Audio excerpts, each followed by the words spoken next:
Hello everyone, KROW here. Before we get started with today's video, let's talk about the world's #1 titles we've assigned to the players. In the UFC, there's a ranking called Pound for Pound, which is a ranking that's adjusted to compensate for weight class. Kamaru Usman was a 12th welterweight champion with a dominant 15-fight win streak, and was ranked #1 in the Pound for Pound rankings. However, he's fallen down to 7th place within the last year. Meanwhile, Alexander Volkanovski, who has been previously considered an underdog, managed to take the title of featherweight champion, as well as ranking #1 fighter pound for pound earlier this year. Similarly, ever so often, the #1 player for each hero changes, and it's a completely natural thing, except for maybe Yazan, who's probably one of the few exceptions out there, placing #1 in at least one of the regions every season. So when we crown a new player as the new world's #1, you might not want to let go of the glory days of some players, but with new playstyles popping up into stardom every season, there's always something new to learn. As for today, we'll be taking a look at Mayweather, who previously played for ODH, but has temporarily retired to focus on academics. He peaked at #5 last season, but in addition has been able to hit top 10 every season in Overwatch 2 thus far. The map is Junkertown, and we start off hiding forward on defense. He initiates first with a punch, but as soon as the Sigma turns around, we use shift to quickly dodge the accretion. The key here is to visualize a response to CC abilities before you engage the enemy, which allows you to respond more quickly.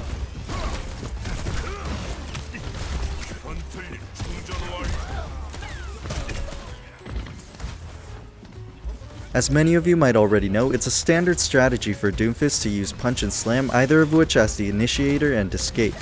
The enemy Brig exhausts her shield bash, which gives him the cue to engage. When loading up a charged fist, you can increase your success rate by starting behind a corner, then peeking for the punch, giving less time for the enemies to react. As the tank with weaker frontlining capabilities, it's always a plus to hold using cover. Especially with the mega pack in the room, you could consider it to have almost no risk. He first shoots the frontlining Mei to get ice block out, then while waiting he pressures the Sigma vulnerable from using kinetic grasp. One thing that would have been more impressive in terms of decision making here is that because Sombra's current position isn't completely clear, rather than focusing down the Mei in an open area, securing the kill on the Sigma would have been a safer decision. He was probably putting faith in his teammates to finish off the kill.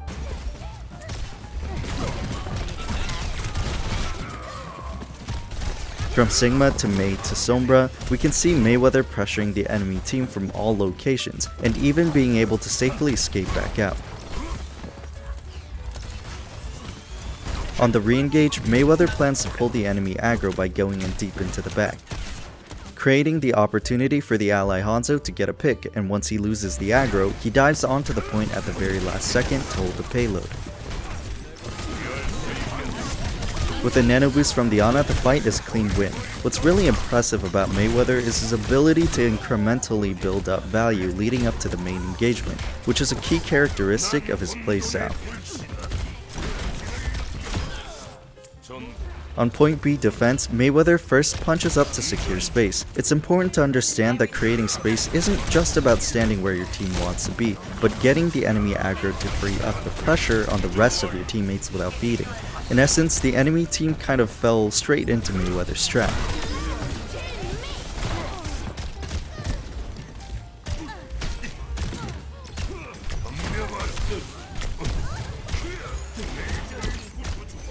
Jeez, why is Brig so tanky? Oh, just watch this guy's mechanics.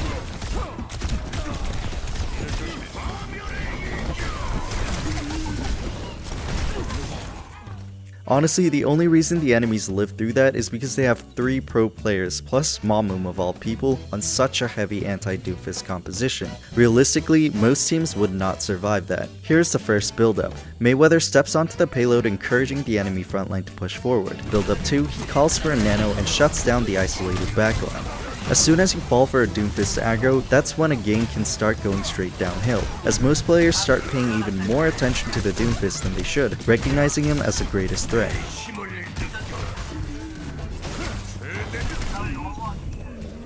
And now for point C defense. Even when you plan on popping in and out, when there's a Sombra available to hack your cooldowns away, you have to get out as quickly as you can, as if you're trying to dodge a sleep dart. Stay in for even a single second too long and you're good as dead meat. Of course, on point C, don't forget to take control of the high ground as well.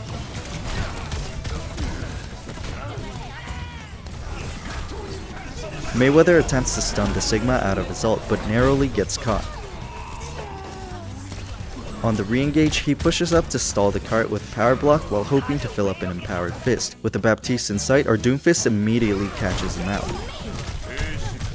He first makes sure that the payload can't progress any further, and when the shield bash is exhausted, proceeds to focus down the brig.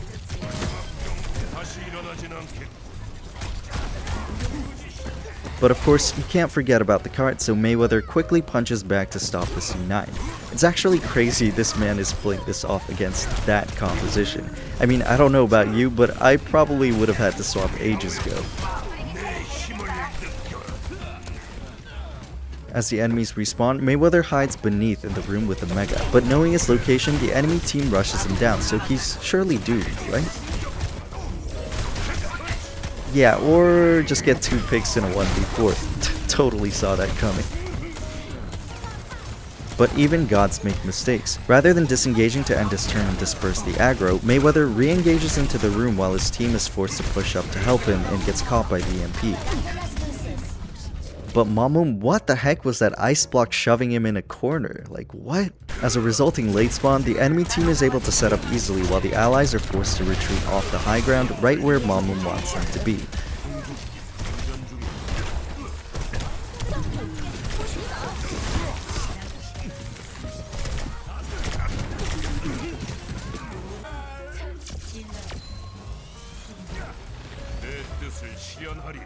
As for the rest of the video on attack, watch carefully at how Mayweather chooses to control the high ground positions incrementally and periodically to create space for his team, rather than loitering around one part of the map. Let me know what additional things you can see from his plays, and let's see if you can spot Mamum's other big brain moments in the video. I'll be signing off, but I promise you do not want to miss the rest.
잠시 물러났다가 다시